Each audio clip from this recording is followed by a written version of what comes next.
Everyone, कतीजा maths and English पाठशाला में आपका स्वागत करता हूं। मैं हूं संजय कतीजा और आज आपके लिए लेकर आया हूं बहुपदों के शून्य ज्ञात करना या फिर उसको हल करना। तो जैसा कि मैंने आज लिखा है x square plus 7x plus 10 के शून्य ज्ञात करना है। साथ ही उनके शून्य को तथा गुणांकों के बीच में संबंध की सत्यता की अपन को जांच करनी है। तो देखो यहाँ पे जैसा कि यहाँ पे लिखा है मैंने x square plus 7x plus 10 के अंदर शून्य ज्ञात करने। तो सबसे पहले अपन शून्य ज्ञात करेंगे और शून्यों के बीच में सत्यता की जांच करेंगे। तो यहाँ पे x square plus 7x plus 10 इसके सबसे पहले क्या करना है, शून्य ज्ञात करना है। तो हल, इस एक के आगे कुछ भी नहीं है तो एक मानना है। इस एक का आगे कुछ नहीं है, क्या मानेंगे, एक मानना है।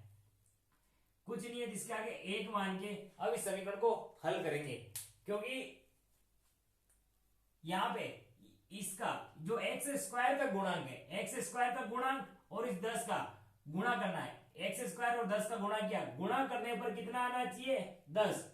गुणा करने पर 10,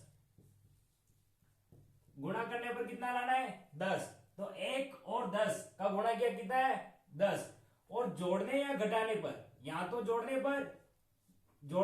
या घटाने पर अपन को कितना लाना है, 7। जोड़ने या घटाने पर कितना लाना है, 7। तो यहां पे अपन को गुणा करने पर लाना है 10। 1 और 10 का गुणा किया, गुणा करने पर 10, और जोड़ने या घटाने पर कितना लाना है, 7। तो जोड़ने घटाने पर 7, ये जो बीच वाला है, तो ये समीकरण होती है वो 0 के बराबर होती है। तो यहाँ पे इसका और इसका गुणा किया, ऐसी दो संख्याएं कौन सी है जिनका गुणा करने पर 10 आए और जोड़ने या घटाने पर 7 आए। तो यहाँ पे जैसा कि आपने, अगर आपको संख्याएं याद है बहुत अच्छी बात है, नहीं है तो आइए तरीका निकालते इसका। तो गुणा करने पर जो आया है इसका गुणनखंड कर दो। तो 10 का गुणनखंड करा 2 के पाड़े से, 2 का पाड़ा कितनी बार बोलते जा सकते हैं, 5 बार। फिर 5 के पाड़े से 2, 5 पाड़े कितनी बार, 5 आते हैं, 1 बार। तो 2 टुकड़े मिल गए, 5 और 2। 5 और 2 का अगर गुणा करते हैं तो कितना आता है, 10 आता है। 5 और 2 का गुणा करते कितना आता है, 10। और 5 में अगर मैं 2 को जोड़ता हूं तो कितना आता है, 7। यानी सीधा सा मिल गया अपन को, गुणा करने पर कितना आना चाहिए था, 10। जोड़ने घटाने पर कितना चाहिए था, 7। तो यहाँ पे गुणा करने पर 10 आ गया, गुणा करने पर कितना आया, 10, और जोड़ने पर भी कितना आ रहा है, 7। तो यहाँ पे इसका मतलब अपन यहाँ पे ये जो 7 है, इसको अपन लिख सकते हैं, इस 7 को लिख सकते हैं 5 प्लस 2। इस 7 को क्या लिख सकते हैं अपन, 5 प्लस 2। यानी मैं यहां पे एक्स स्क्वायर, ये 1 एक्स स्क्वायर का एक्स स्क्वायर प्लस 7 को मैं क्या लिख सकता हूं, 5 प्लस 2। तो इस 7 की जगह लिखना हूं 5 प्लस 2, और ये x का x प्लस 10 का 10। बात आई। तो 5 प्लस 2, x का x और 10 का 10, ये जो 0 है तो 0। यहां पे इस x जो पीछे है, अगर क्या है माइनस की संख्या आएगी तो तुम्हारे गुणा करने में दिक्कत हो सकती है। तो इसके लिए क्या करो, x जो पीछे है इसको आगे उठा के लेके आ जाओ। तो x square plus x 5 plus 2 plus 10 बराबर क्या होगा, 0। तो यहाँ x का गुणा 5 में भी होगा और x का गुणा 2 में भी होगा। तो एक्स स्क्वायर 5 का गुणा x में किया तो 5x, x का गुणा 2 में किया तो 2x, प्लस कितना है, 10 बराबर कितना है, 0। अब इसके बाद में अपन को जोड़े बनाने, क्या करना है, जोड़े बनाने। यानी इन दोनों का एक जोड़ा और इन दोनों का एक जोड़ा। तो अच्छा, इन दोनों के एक जोड़े में से क्या निकल रहा है, x बाहर निकल रहा है। इन दोनों में से क्या कॉमन निकल रहा है, x। अच्छा, यहां से एक x चला गया तो क्या बचेगा, x बचेगा। इसी प्रकार यहां से x बाहर आ गया तो क्या बचेगा, 5 बचेगा, प्लस 2, और इन दोनों में क्या कॉमन आ रहा है, 2 कॉमन आ रहा है। 2 के बारे में 2 भी आते हैं और 2 के बारे में 10 भी आते हैं। यहां से क्या कॉमन निकल रहा है, 2। अंदर कौन बचेगा, यहां से 2 बाहर आ गए तो कौन बचेगा, x। और यहां से 10 में से 2 बाहर निकले, कितने बचेंगे, 5। यानी 2 का बड़ा कितनी बार बोलते जा सकते हैं, 5 बार। तो बराबर उधर क्या है, 0। अच्छा, इस पूरी समीकरण में क्या कॉमन निकल रहा है, अच्छा x प्लस 2 यहाँ पे भी है, x प्लस 2 यहाँ पे भी है। इसका मतलब क्या कॉमन निकल रहा है, x प्लस 5। x प्लस 5 यहाँ पे भी है और x प्लस 5 यहाँ पे भी है, तो क्या कॉमन निकल रहा है x प्लस 5। तो अंदर कौन बचेगा? अच्छा यहां से x प्लस 5 बाहर निकल गया तो कौन बचेगा? x। और यहां से x प्लस 5 बाहर निकला तो कौन बचेगा? 2 प्लस का 2। तो कोष्टक बंद कर दिया। तो अब इसमें ये हो गया और बराबर कौन होता है? 0। बराबर क्या होता है? 0। इसका मतलब x प्लस 5 ये भी किसके बराबर है? 0 के। और x प्लस 2 ये भी किसके बराबर है? 0 के। यानी x प्लस 5 भी बराबर है 0 के और x प्लस 2 भी किसके बराबर है? 0 के। तो यहां पे यानी x प्लस 5 बराबर है किसके? 0 के। और x प्लस 2 और साथ ही कौन सा? x प्लस 2 किसके बराबर है? 0 के। प्लस का 5 है, उधर जाकर क्या हो जाएगा? माइनस का 5। ये प्लस का 2 है, उधर जाकर क्या हो जाएगा? माइनस का 2। यहां तक सबको समझ में आ गया होगा आपको? तो देखो यहाँ पे, यानी इसके अंदर ये जो है अल्फा हो जाता है अपने लिए और ये हो जाता है बीटा।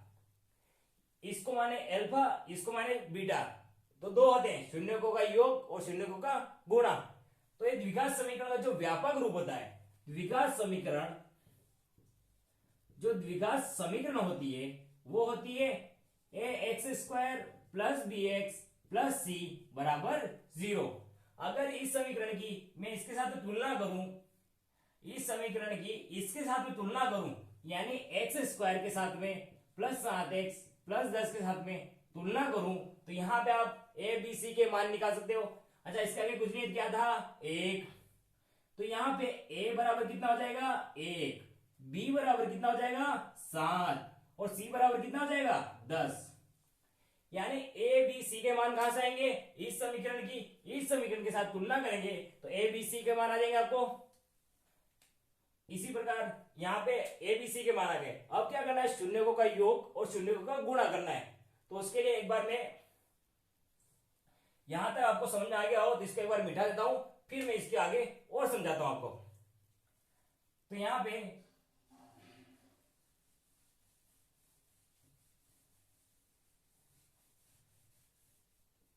यानी a b c के मान आ गए। तो पहला है शून्यकों का योग। क्या होता है? शून्यकों का योग। जो शून्यकों का योग होता है, शून्यकों का योग होता है अल्फा प्लस बीटा बराबर माइनस बी अपॉन ए। यानी इसमें क्या संबंध है? अल्फा और बीटा का योग माइनस बी अपॉन ए के बराबर होता है। अल्फा और बीटा का योग क्या होता है? माइनस बी अपॉन ए के बराबर होता है। ये अपन को सिद्ध करना है, देखना है। यहाँ पे अल्फा की जगह अल्फा का मान कितना है? माइनस का 5 प्लस बीटा का मान कितना है? माइनस का 2 बराबर है माइनस बी का मान कितना है अपने पास में? 7। तो बी की जगह 7 और ए का मान कितना है? 1। तो -5 प्लस का गुणा माइनस में करते हैं तो क्या आता है? माइनस का 2। ये माइनस का 7। माइनस और माइनस की संख्या क्या होती है? जुड़ जाती है। तो -7 ये भी हो जाएगा और ये भी -7। -7 बराबर है किसके? -7 के। यानी शून्य का योग क्या सत्य क्या है? शून्य को योग में संबंध क्या है? सत्य है। दूसरा, इसी प्रकार शून्यकों का गुणा यहीं पे लिख देता हूं मैं। एक बार इसको मिटा देते हैं। अल्फा बीटा का मान अपने पास पहले ही आ चुका है और एबीसी के मान के अपन ने निकाल दिए। अल्फा का मान कितना आया? माइनस का 5। बीटा का मान आया अपने पास में माइनस का 2। इसी प्रकार ए का मान आया था 1, बी का मान आया अपना 7 और सी का मान आया है 10। ए बी सी के मान आ गए। तो दूसरा, ये जो है पहला है शून्यकों का योग, दूसरा है शून्यकों का गुणा।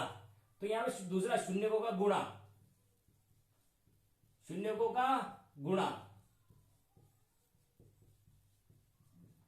शून्य का गुणा क्या होता है? अल्फा बीटा बराबर होता है किसके? सी अपॉन ए के।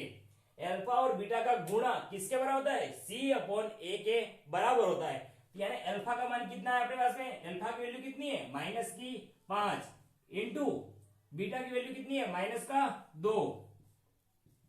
अच्छा, सी का मान कितना है? 10 बटे ए का मान कितना है? 1। माइनस इंटू माइनस क्या होता है? प्लस। तो 5 दूनी कितना हो गया? 10। किसके बराबर है? 10 के। यानी शून्यकों का योग और शून्यकों का गुणे दोनों के अंदर संबंध क्या है, सत्य है। तो दोस्तों इसी प्रकार के वीडियो के लिए बने रहिए, और अगर आपको मेरे द्वारा आपको समझाने के लिए जो की गई कोशिश अगर अच्छी लगे तो लाइक करें, शेयर करें और अपने दोस्तों के साथ में शेयर करें। धन्यवाद, मिलते हैं नेक्स्ट वीडियो तक। धन्यवाद।